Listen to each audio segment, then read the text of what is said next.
dust storm, man. Nobody calls Han Solo a bitch. Bring him on. I prefer a straight fight to all this sneaking around. I don't know where you get your delusions, laser brain. Oh, come on, bro. It's the wars. All right, so we're back. We took a week off to recharge and wait for something to happen. Well, we're well rested. This is The Wars and More. I'm Joe. Of course, with me is my good buddy Doug. Hey, Doug, how you doing this week? Doing pretty good, Joe. How you doing? Yeah, doing all right. Well rested. Well rested. Yeah. Well rested. Still not much going on in Star Wars. No, not at all.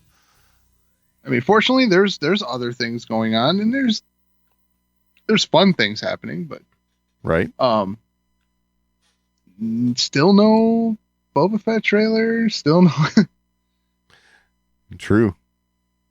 No real developments on anything. With all the projects going on, this is a little mind-boggling. Yeah. Yeah, you got to wonder, like, when are they going to start advertising for, Boba Fett here? Yeah, I mean, and the other thing is, we got to get rid of this COVID thing, man. It's affecting leaks. Right. Yeah, exactly. Yeah, this is the biggest problem. Turns out what they needed for set security was a pandemic. Yes. Exactly. Oh, killing us. So, but there's still Mark Hamill's Twitter. Yes. And, it's always a good place to check in for weird and interesting stuff. Yeah. Mark Hamill, he says, fact check true. As my hand hurtled through the stratosphere, the flesh and bone burn away and the lightsaber impales the surface of an unnamed planet. Just imagine, had this sequence been retained, I would have bookended cameos, plus twice the screen time. So that was in response to Uberfax's post. Says the original script for The Force Awakens opened with Luke Skywalker's severed hand floating through space, still holding his lightsaber. So, this is something that we've heard for a long time. And, this concept was like one of those things that I thought, this might be interesting. Might be a interesting jumping off point. But, some people differ with that opinion. Yeah. I mean, I'm totally happy the hand ended up on the cutting room floor.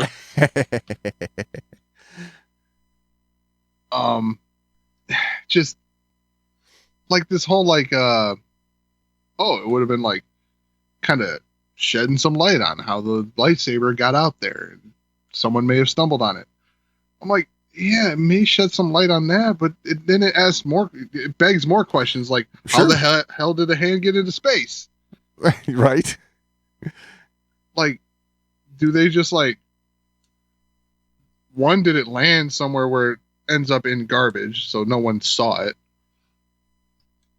Right? Well, it's possible. Okay, so that's possible. I'll give you that. Uh-huh.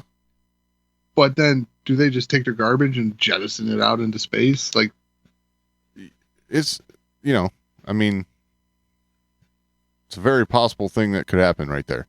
Doesn't seem like a very cost-effective thing. Well,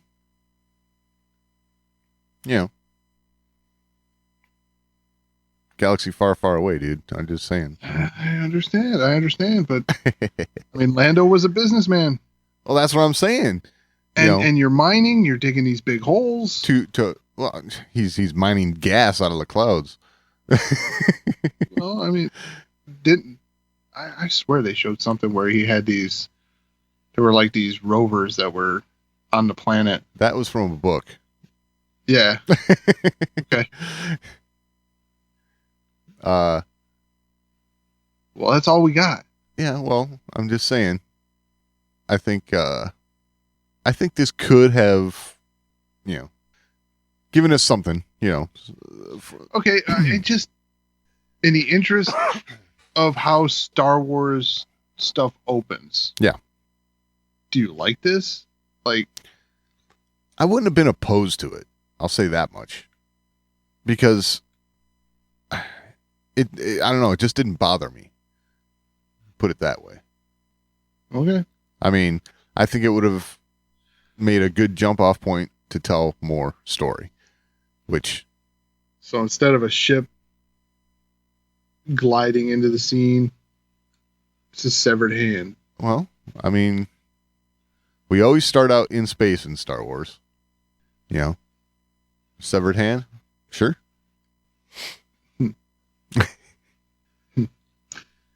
Yeah. Not for you, huh? No, I just, yeah, I like, when does it start? Like, so his hand just spent 30 years floating in space? There's nothing worse about that than how'd you get that lightsaber is a story for another time, in my opinion. You know, that time never came. Yeah, I understand that point. Is it really that? I don't know. Like I said, I think it's just, it's trying to solve some open-endedness with more open-endedness. I don't think so. I think it's just recognizing that this was something that was talked about and just never happened. I mean, that's where my head is the point at which it was being talked about. Like, it doesn't seem like Mark is like pro this necessarily. Right. But I do laugh at the twice the screen time. That is definitely funny and a Hamillism all the way. That's Yeah. Yeah, I really didn't expect that. Like, oh yeah, we're gonna see Luke. I never would have guessed that. What we saw in the trailer is that's it. right. Like, wow, you showed 100% of his scenes. Yeah. I mean, I guess they skipped on his back, right? Like, so you Yeah. didn't see his back in the trailer. So, I guess they did. He got twice the screen time than the trailer showed. So, Yeah. damn. Lightsaber impales the surface of an unnamed planet. So, impales it how? Like, is it lit? Because it went out. I don't know if it's lit, but you know, falling from the sky, I'm sure it could impale something. I'll tell you what's not lit. This idea. Oh, I love it. All right. Well, let's move on. Yes. All right. So, I keeping with the sequel trilogy of The Force Awakens. This one I found interesting. Okay. England, Wales. Yeah. The number of boys named Kylo Whoa. increases to 189 in 2020. Wow. Okay. Kylo. Yep. So the previous year, so 2019, it was 67. So it increased to 189. It was 60. Wow. This is like 3x. Yeah. Dang. In the same respect, number of girls named Rey. Yeah. Increased to 21. Huh. Just 21? Just 21. I'm kind of surprised by that. I would have Yeah, especially expected since more. I feel like Rey is a better name than Kylo Right. for a kid. Exactly. And the name Finn also saw an increase in 2020. Finn. Finn. Wow. Any idea on what that number might be? No. Just no take clue. a stab at it, right? Oh, if you God. see 21 for Rey and 189 for Kylo, what do you think Finn might be? 60. You're only off by about 700. Oh my God. So 757. Wow. So Finn is the most popular Heck yeah. of those three names. Interesting. I still think it's a better name than Kylo. Yeah. Oh, there's no doubt about that. I mean, Kylo, there's no mistaking where you got that name. Exactly. Okay. You know, like the Star Wars naming convention, like naming your kid Luke. Like, Okay. Luke's just a name, right? Like, Luke could be biblical, right? It's, you know, right. it's like Michael or John or something too, you know. But dang. Yeah, right. Kylo is Kylo. That is. Yeah. Yeah, for sure. Yeah, you didn't pull that out of the New Testament, right? No, Like, exactly. so, I mean, and Ray seems like a name that just could be a name someone came up with, right? Yeah, absolutely. You know, so not necessarily automatically linking it to Star Wars and forever condemning your kid to ridicule. Right. Kylo, you're doing that. Yes. Yeah. I mean, Finn, I think you're borderline. Well, I don't know. That might be a more popular name, you know, over there across the pond. I'm not sure. Because it's not unheard of, but it's not like super popular. If they were talking Ireland and not, like, I can see Finn being a name in, like, Ireland, right? True. Yeah, absolutely. Yes. But England and Wales, I'm a little like, maybe. Never would have guessed 757. True. But yeah, I mean, if as an Irish name, I could totally see Finn. Like, yeah, for sure. but yeah. And then the other thing is, like, are you just like hoping your kid has an attitude problem when you name your kid Kylo? Exactly. Right. You're kind of like setting yourself up for, you know, the bad kid, right? That's just unstable. exactly. Temper tantrums. Yes. Like at least Finn and Ray are like, you know, they're the good guys, right? Exactly. But I don't think Vader had this problem, right? No one named their kid Vader, right? True. Well, I shouldn't say no one. Well, I don't know that no one named their kid Vader. I'm pretty sure that was not so much a thing, but I would say, Could you say no one? No. But I mean, we're just talking realistically here. I think Anakin did become a thing. Yeah, Anakin did become a thing. But I mean, if you want to know the popular one, just go to a Star Wars convention and yell Luke. Oh, there's no doubt. Yeah, and you just watch people turn around. Yeah. I mean, that's one of my favorite pastimes. Like, I like doing it. I like doing that at, like, baseball games. Yeah. You just be walking down the concourse area and just like yell, "Hey, Mike!" That's funny. I like that. It's good. Simple pleasures in life. It's a good gag. I don't even feel bad about it either. No, why would you? It's just funny.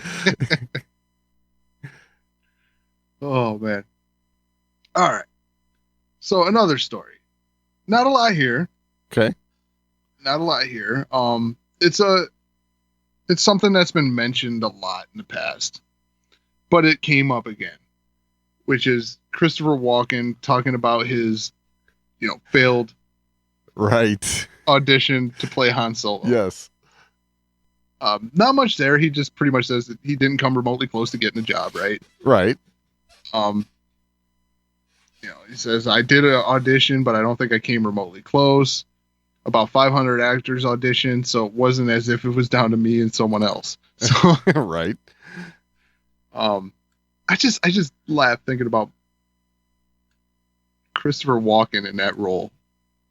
Yeah, because it's funny. Like the demeanor change that would almost have to come with that. Yeah. I couldn't see him playing that same role, like doing it the same way. The same way as Harrison Ford? Right. No way. Yeah, I don't think that happens that way. Yeah, it would definitely be slower paced. Right? Probably more cowbell. Exactly. Definitely more cowbell. Because what we need. I guess more this cowbell. predated that, though, right? Like, Oh yeah, for sure. So, yeah, it's a funny one to me. It would have given Han Solo almost like a Captain Kirk kind of vibe that I don't think works. No, that doesn't work at all. Because it's the same kind of delivery, right? Oh yeah, for sure. Yes. Yeah. Them pauses. Uh-huh. Yeah, totally. And that's a tone we don't want to see in Star Wars. We don't need that Trekkie stuff. Like, Right. oh, all right. All right. So John Williams. Yeah. John Williams ready to get back to work. Right. He is. So, yep. Go ahead. No, you go for it. All right. He is. Well, he has been, or yeah, he's doing some concerts in Berlin, and 3 concerts in Berlin, and the first of the 3, he turned around to the audience and said, "In a week or 2, I'm gonna be heading to start scoring Indiana Jones 5." So clearly, the audience from that performance leaked that news. So interesting. I mean,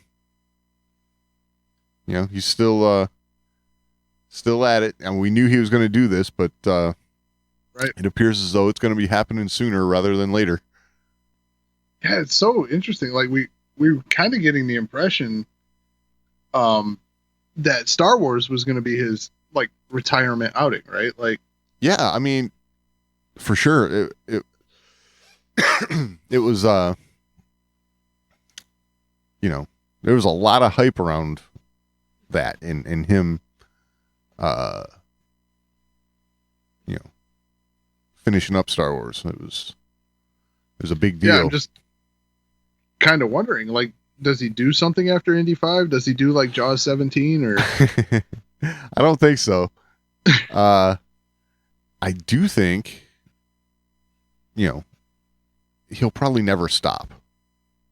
You know what I'm saying? Right.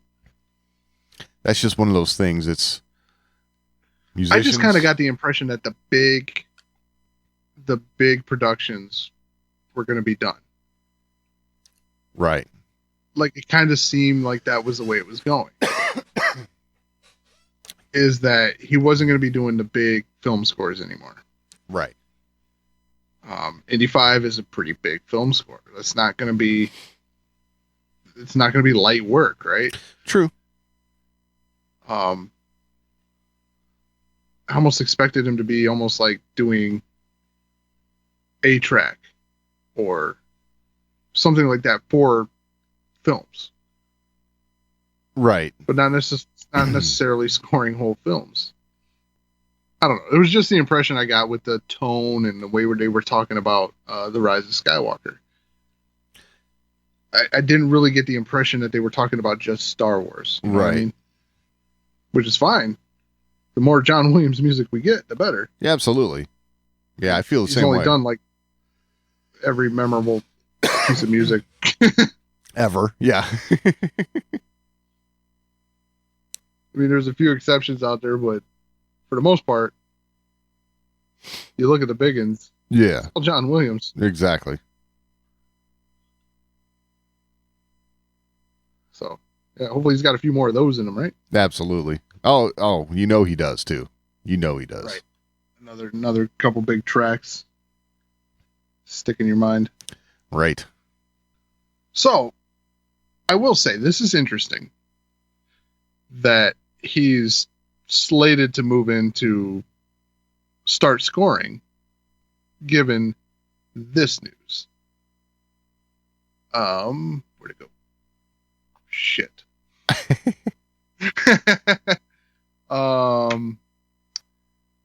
Well, there's been a delay, okay? And for some reason, I seem to have lost my notes. Interesting. But there's been a delay on Indy. Oh, there has. Yes. I'm looking to get the exact day, but it was originally slated to be released in 2022. Yes. In fact, June 27th or right. something like that. So July 29th. John Williams told the crowd you have to wait till next summer to hear this.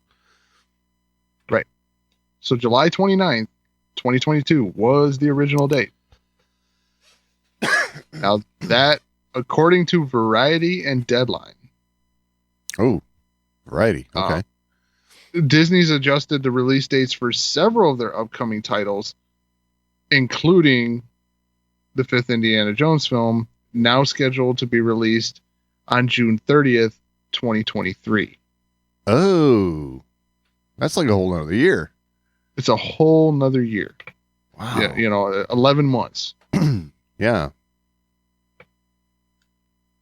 That's quite a push. Yeah, for sure. Given that they've been filming. Yeah.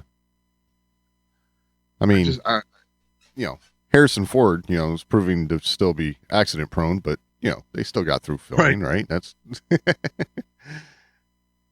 yeah, it's kind of his thing nowadays. Yeah, right. But I have not seen anything that indicated that it would require another year. No. That doesn't make sense. In fact, I haven't seen anything that indicated that it would hinder a July 29th, 2022 release. Yeah. Do you think this is got something to do with, what's been going on in the world and all, or is this just something else? I think partially. Okay. But at the same time, what's coming out elsewhere at that time? Like, Disney is known for moving their releases around other studios, other projects that they're working on. True. So any delays in any Disney release would push another release potentially, because they don't like to overlap. Right. They want to be the star of the marquee. That is true. So typically you don't see a year moved, but if they're moving several titles, that means, they could just be bumping everything a little bit. And this is where it fell for Indiana Jones based on other releases. Yeah. Is this going to, when was the Batman coming out? It's coming out. There was a release date here. Where's the release date? I'm not sure, Joe. Where'd you put the release date? I'm killing it right now. I'm just losing everything. Oh, come on, man. Hey, these things happen. We lose release dates and stuff like that. Car keys. What happens when I take a week off? Yeah, right. I take a week off and everything goes to hell. Hey, we forget how this stuff gets done, right? Preparation. Exactly. All right. I think I was prepared. I just misplacing everything here. Yes. So March 4th. So that doesn't really overlap. No. That one popped into my mind because that was one that was moved, right? Right. Yes, it was. Yeah, that was supposed to be out this year. Yes. So I don't know. Something moved it. It is kind of convenient that comes out. It might be one of the DC projects, because literally DC Fandom happened, and then Indy's delayed a year. Right. But there's all kinds of stuff coming out next year, I believe, right? Like, Oh, I'm sure. yeah, so the new Fantastic Beasts is April 15th. Still not invading on their space here, so Right. yeah, I don't know what else is coming out. Weird. It is weird. It is definitely weird. A whole year. Yeah. If it was like a couple months, it'd be like, oh, maybe there's a little bit of a delay here, or Right. I mean, maybe it's just a move based on trends. Like you mentioned what's going on in the world. Maybe they don't like the way that's trending. It's possible. I mean, Don't feel like maybe some of their slate for this year is going to work out. I mean, they just got sued for doing stuff on the streaming service, so maybe they'll push stuff from this year. right. Yes, that did happen. Yeah. So maybe they're like, we better stick to the box office. Right. So yeah, it could be just trends that they're seeing, maybe expecting, reduced capacities, things like that throughout the course of this fall and winter into the spring. You start talking this way, it could be, they're looking for for theater visitorship to go up before committing to such a big blockbuster franchise. You know what I'm saying? Right. I could see that because,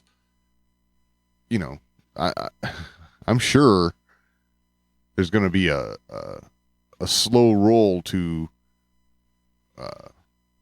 movie theaters being full again. Right.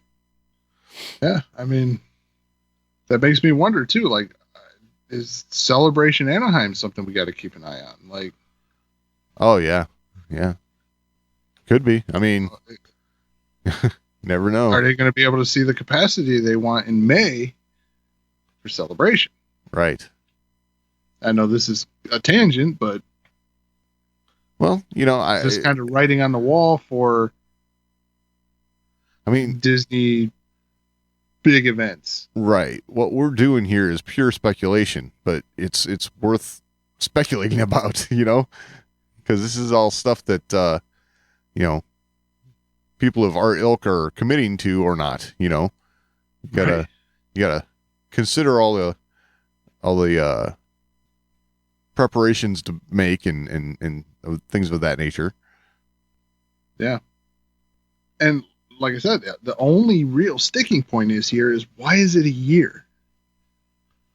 A year doesn't make a whole lot of sense. Right.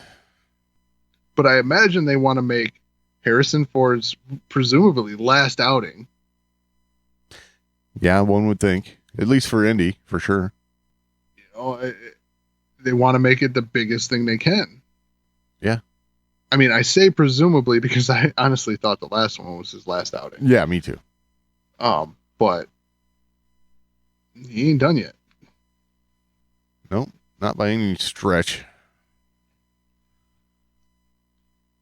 They want another one though. They got to keep him out of airplanes and Exactly. Yeah, we're gonna shoot this movie, Harrison. What you're gonna do is sit here at this desk and talk. Yeah, this foam desk in this padded room. Right.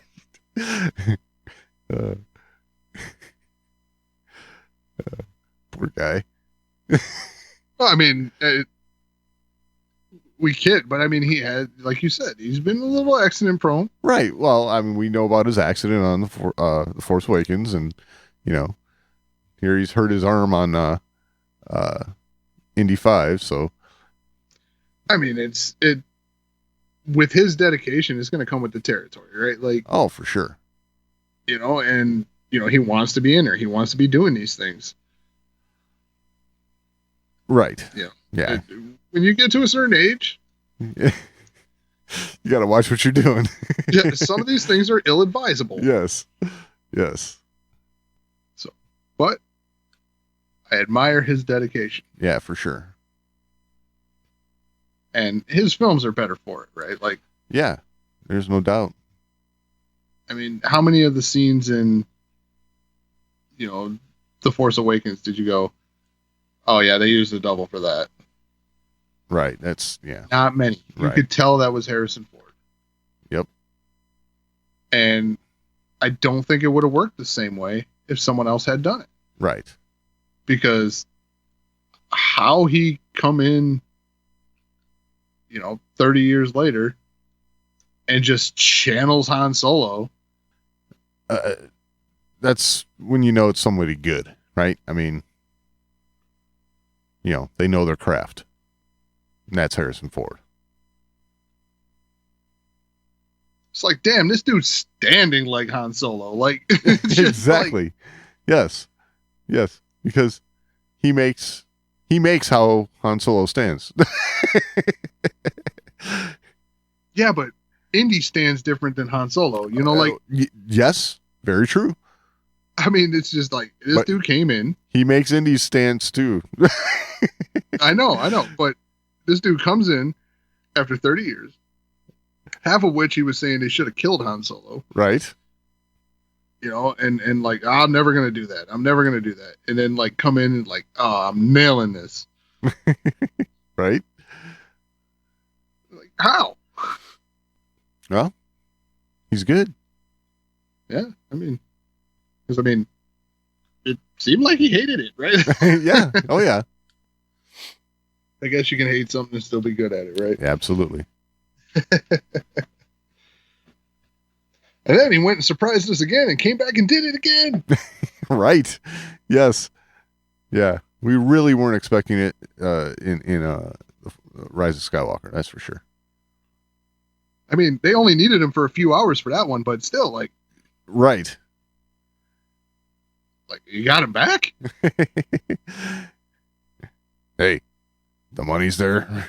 I'm there. Yeah, I feel like he didn't hate it as much as he let on. I think he just hated talking about it. And I think that's probably true. I mean,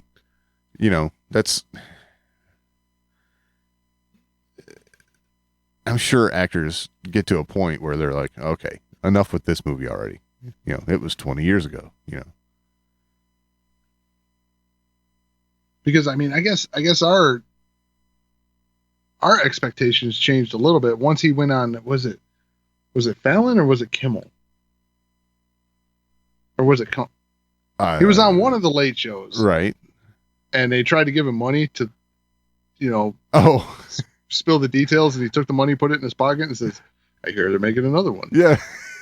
Yes. Yes. That was, I forget who that was. That might have been Fallon. That was good though. It was good. Yes. Because Kimmel was the one where that was when Chewie was going to jump off the roof. Right.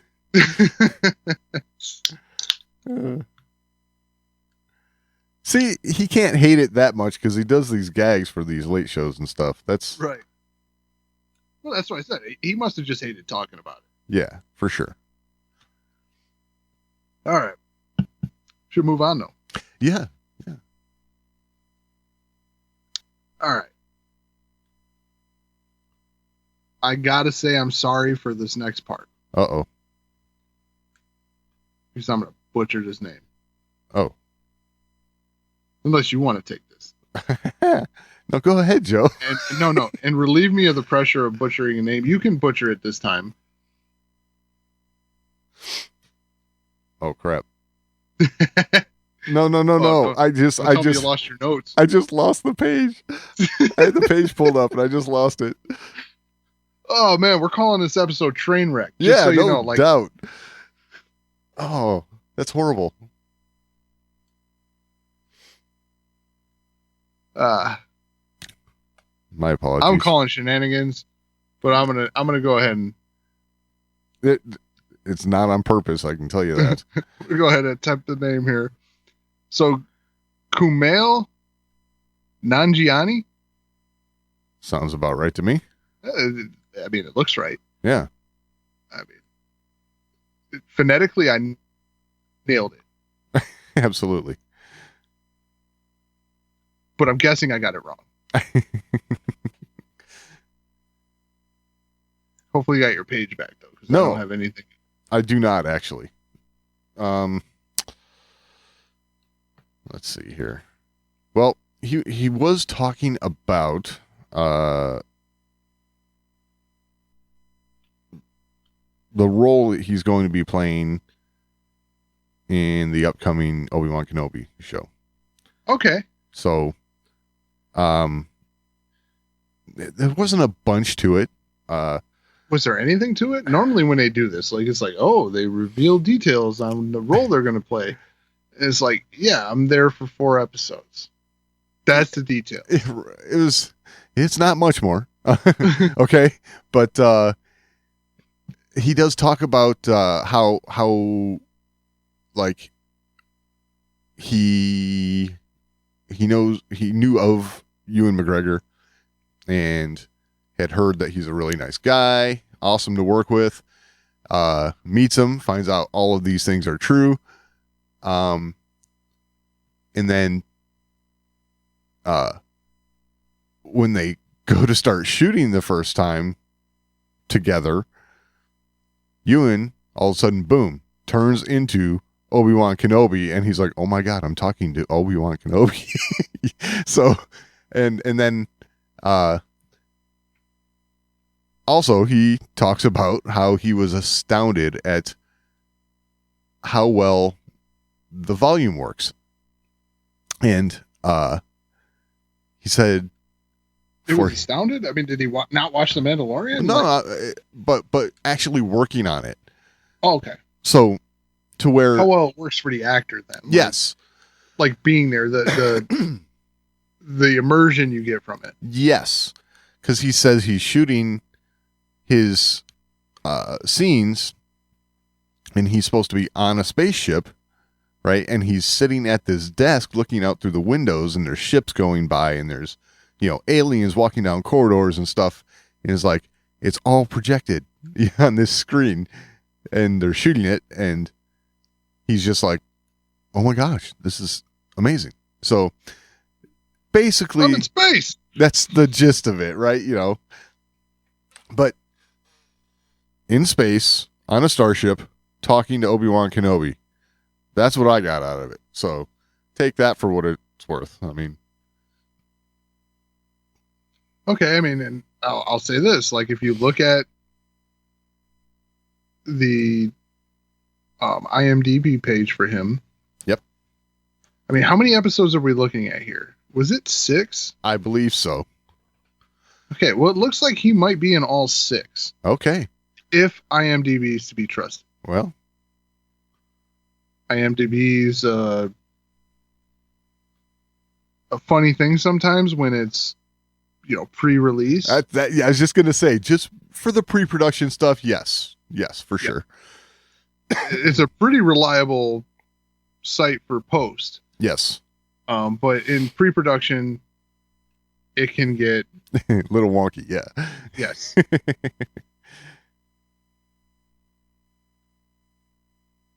So, I mean, it's not quite as bad as Wikipedia sometimes, but right. But sometimes just stuff like this, they say 6 episodes. He's been announced. It's just like, just put 6 episodes in there. We don't know what. Right. We don't know what he's doing. So, no, that's cool though. That's cool. I like hearing people that really dig it. Right. Absolutely. He talked. They get to do it. They're having fun. He talked about being a fan childhood. His whole life, and then just the way he put, oh my gosh, I'm talking to Obi-Wan Kenobi now, because that's how I'd be. I just know it. That's how I'd be if I met Ewan McGregor in a coffee shop, though. Like, I wouldn't even. Yeah, for sure. Yeah. I mean, I wouldn't be like, ridiculous fanboying out or anything, but I'd be like, holy crap, I'm talking to Obi-Wan Kenobi. Exactly.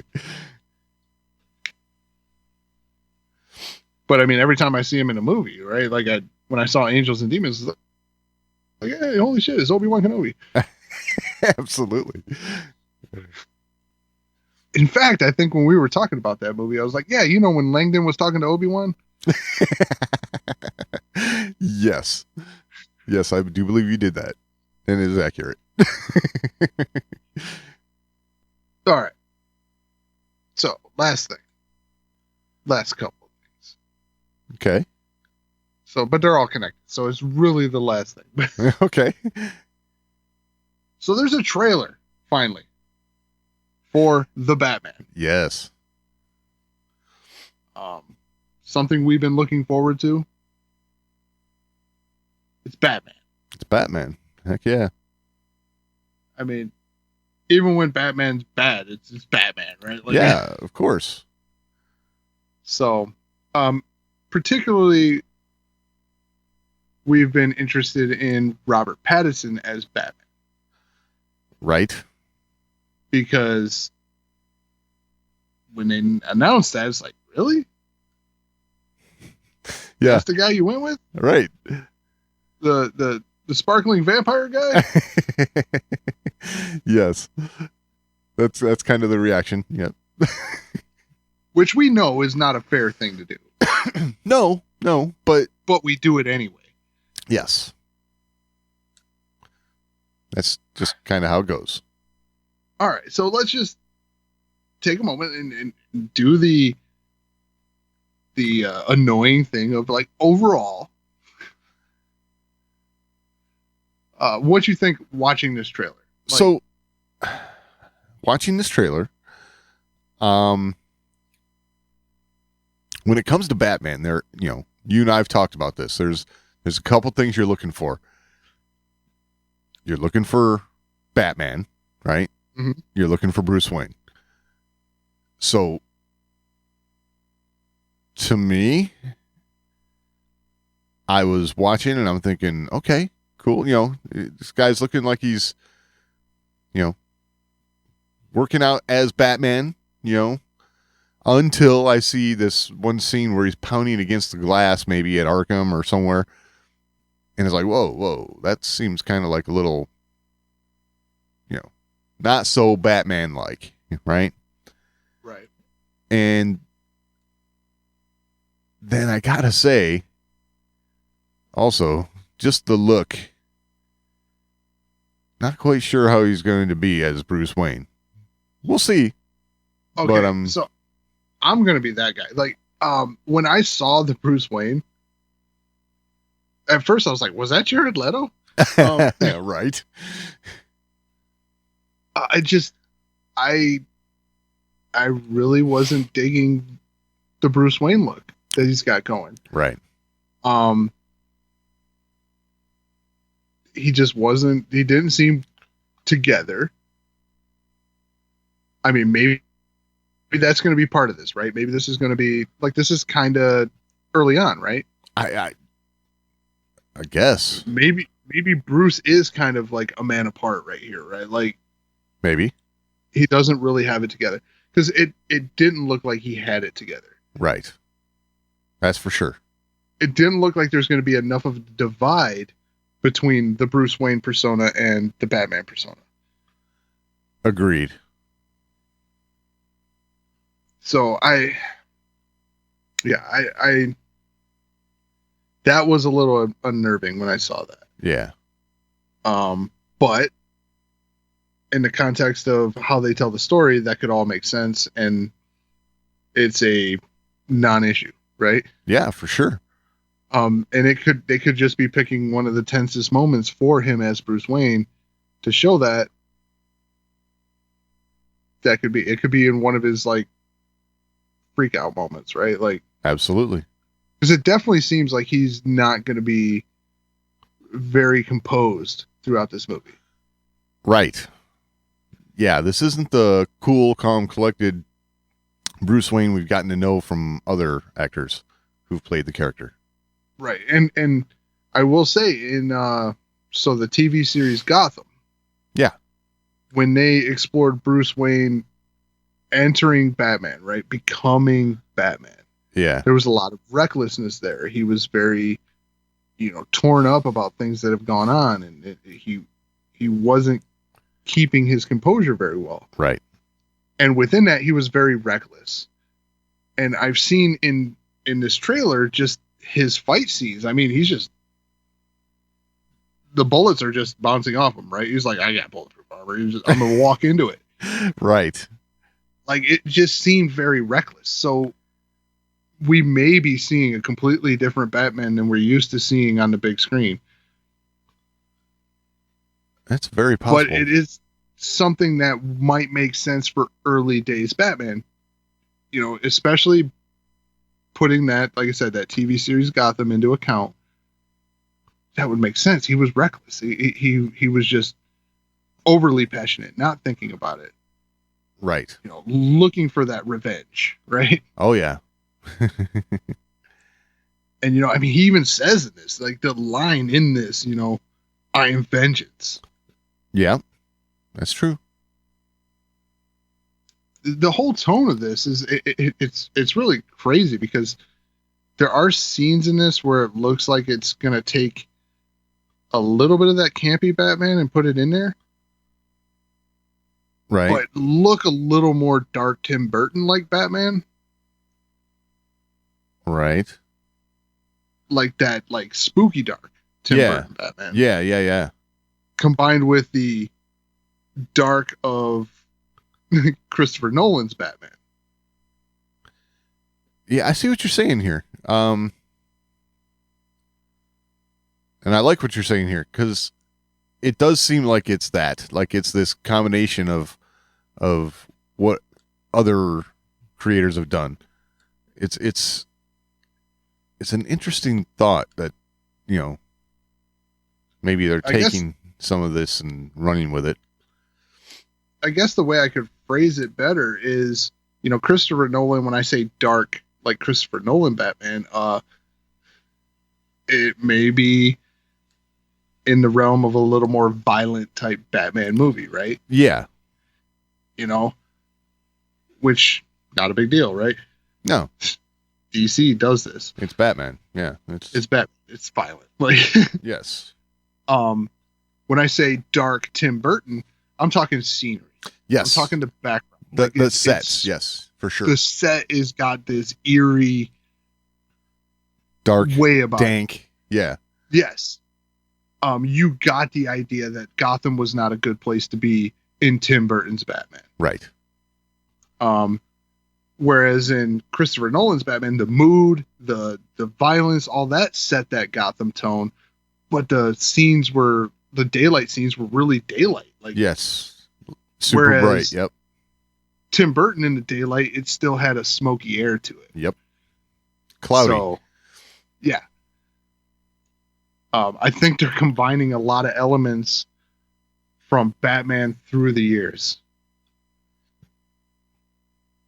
I could see that. And I like the way this looks for that respect. Right. I will say I'm just a little concerned about Bruce Wayne. And that one scene of Batman, we'll see. I'm not passing judgment because I haven't seen it yet, but I'm skeptically anxiously awaiting. That would still echo the Christopher Nolan kind of thing too, right? Like, when he is interrogating Joker in The Dark Knight and he just flies off the handle and wedges the door with the chair and just starts beating the crap out of him. Right. I mean, that would kind of show that mood of Batman. Where he's beating on the glass, he's losing his composure. I don't think Batman losing his composure is that big of a deal. He's done it a lot. It's not that he would be losing his composure, is how he came off as he did it, to me. Looking maybe a little fearful. Yeah, exactly. Fear.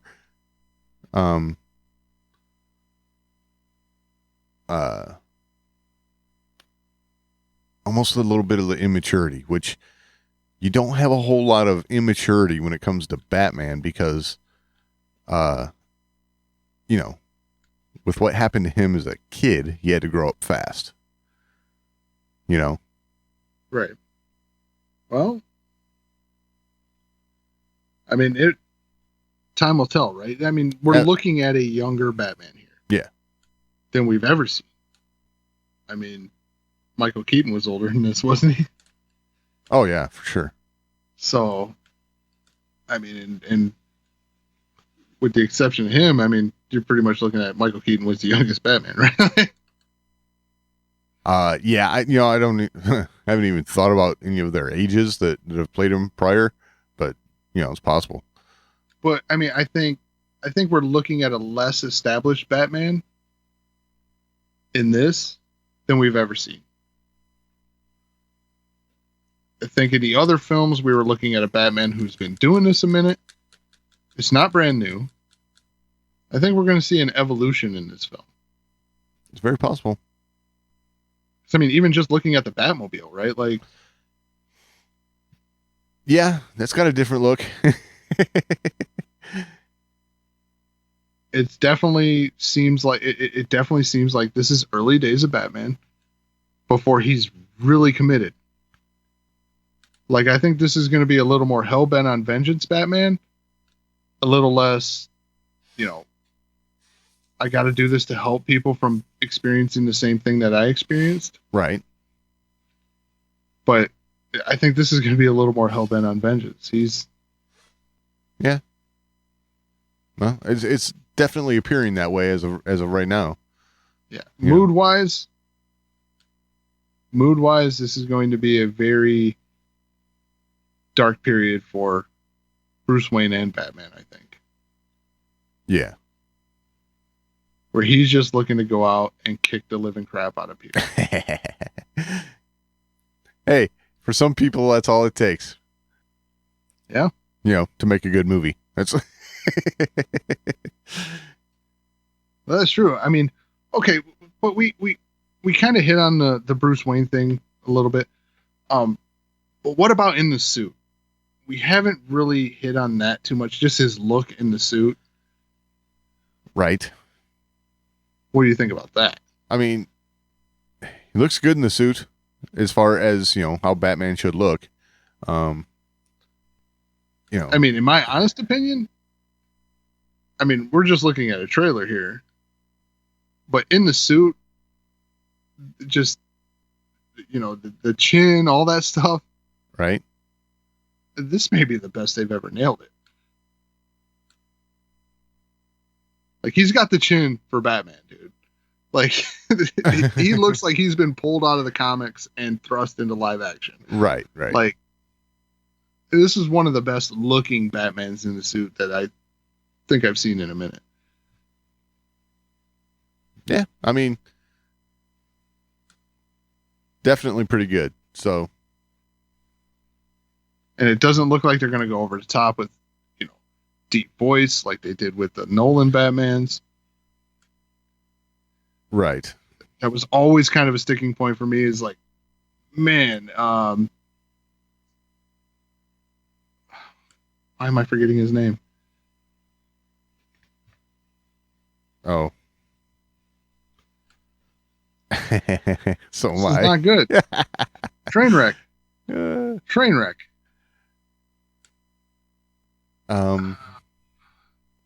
This is horrible. There's a C in there somewhere, isn't there?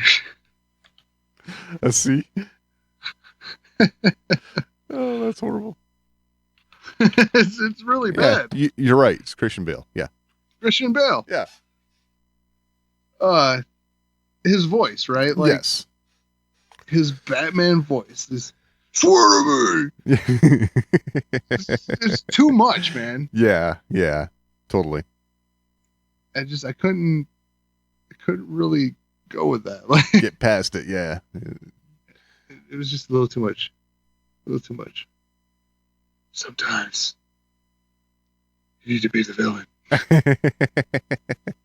Dude, just back it up a little bit. Right. Like at least I thought they were truly smart when they got to the Ben Affleck Batman. They decided to like modulate his voice, right? Yes. You know, he's a rich guy with gadgets. He can afford a voice modulator. Yes, absolutely. That works. Why work to disguise your voice when you can just talk normal? And the suit does it. Yep. I totally dig that idea because, yes, he's rich. In fact, he says that's his superpower. He's rich. I'm rich. One of his best scenes. Yes, totally. As they're getting into a Maserati or something like that. Yeah, whatever the car is, I'm not even sure. It's just it's too much for me to even fathom. You know, like looking at. You know what I mean?